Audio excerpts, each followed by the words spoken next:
भवतो दर्शनम यत्स्या पुनर्भव दर्शनम। हे प्रभु, भरी सभा में 10,000 हाथियों का बल रखने वाला दुशासन चेर हरण कर रहा था। उस समय एक से एक महारथी योद्धा बैठे थे। भीष्म पितामह, कर्ण, भीम, अर्जुन, नकुल, सहदेव, धर्मराज, युधिष्ठिर। लेकिन किसी में भी सामर्थ्य नहीं रहा था कि द्रौपदी की लाज को बचा सके। जब द्रौपदी ने सभा में चारों तरफ देखा कि हमको बचाने वाला कोई नहीं है, तो अपने भाई को याद किया। हे मेरे नैनों के तारे, मोर मुकुट वाले, हमारी लाज जा रही है, बचाओ, रक्षा करो। भगवान ने अपने ही मुरली से के 7 स्वरों से मुरली को ऐसे बजाया, द्वारिकाधीश ने 7 रंग के वस्त्र जुड़ती गए। लेकिन दुशासन का 10,000 हाथियों का बल कोई काम में नहीं आया। तो कुंती ने कहा, दुख ही दुख दो। द्रौपदी सभा में करते पुकार, आओ कन्हैया करो ना आवाज। लाज अबे जाती है,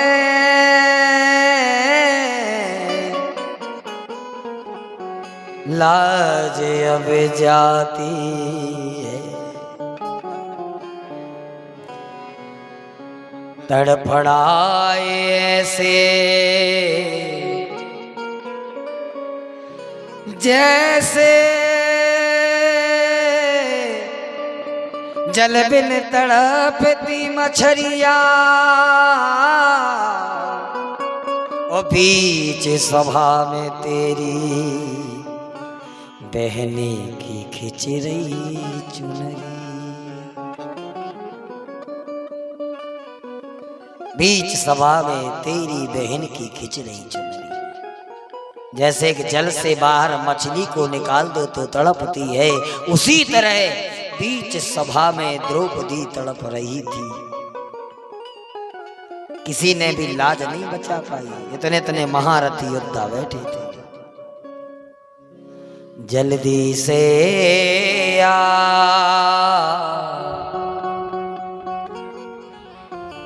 देर ना लगा,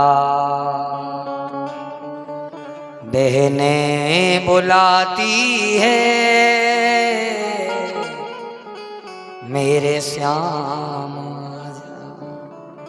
भगवान को आना पड़ा। तो कुंती ने कहा, विपदा संतु नासस्व तत्र तत्र जगत गुरु भवतो दर्शनम यत् स्यात् पुनर्भव दर्शनम।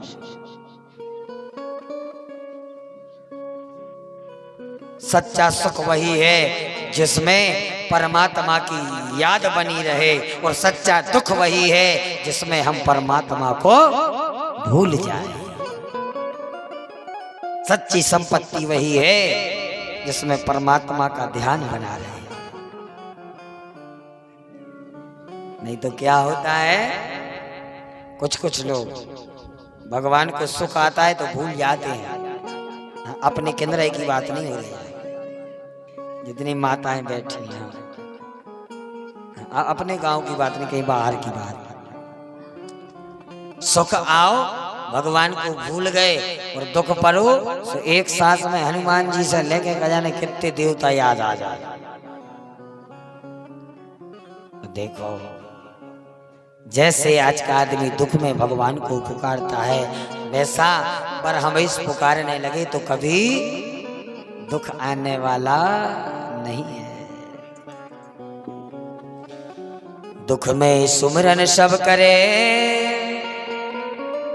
सुख में करे न कोई। जो सुख में सुमिरन करे तो बोलो ना, तो दुख का एक